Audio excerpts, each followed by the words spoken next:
I think this was filed several years ago. Senate Bill 1136. What I have is 1388 from Senator Tolentino, Yes, correct. filed in October of 2022. Yes, 1388, and essentially it is in compliance. You're correct, ma'am. 1388. I don't have my Yung isa kasi kay Joel. I don't have my reading glass here with me.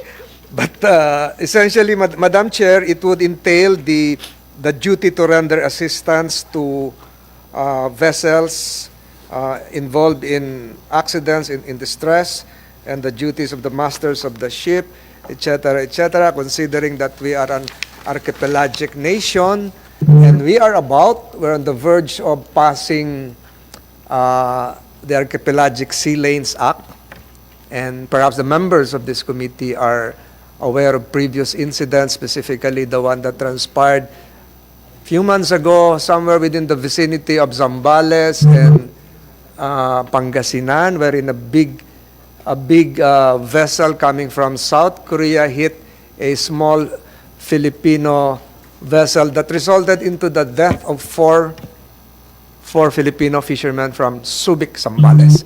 So, Madam Chair, this would entail the mandatory rendering of assistance to vessels in distress and providing penalties for the failure or inability to render assistance. These are all in compliance with existing international law, Madam Chair. So what we're trying to do here is to merge international law with domestic legislation.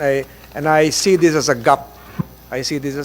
Considering that we have fishermen going out there, especially during typhoon seasons, and there is really a need to provide penalties for those who fail to render assistance. So that is the gist of the legislative measure, Madam Chair.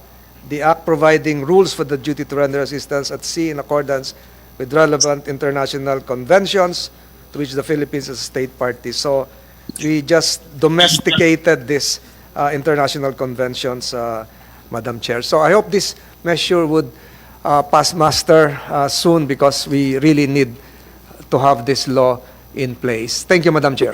Yes, thank you very much, Senator Tolentino. There are differences between Senator Tolentino's version and Senator Joel Villanueva's version, our majority leader. So at this juncture, may I release the ambassadors who have already commented on the various bills regarding the Friendship Days, given that you're on different time zones and you've already expressed the opinion of your various offices.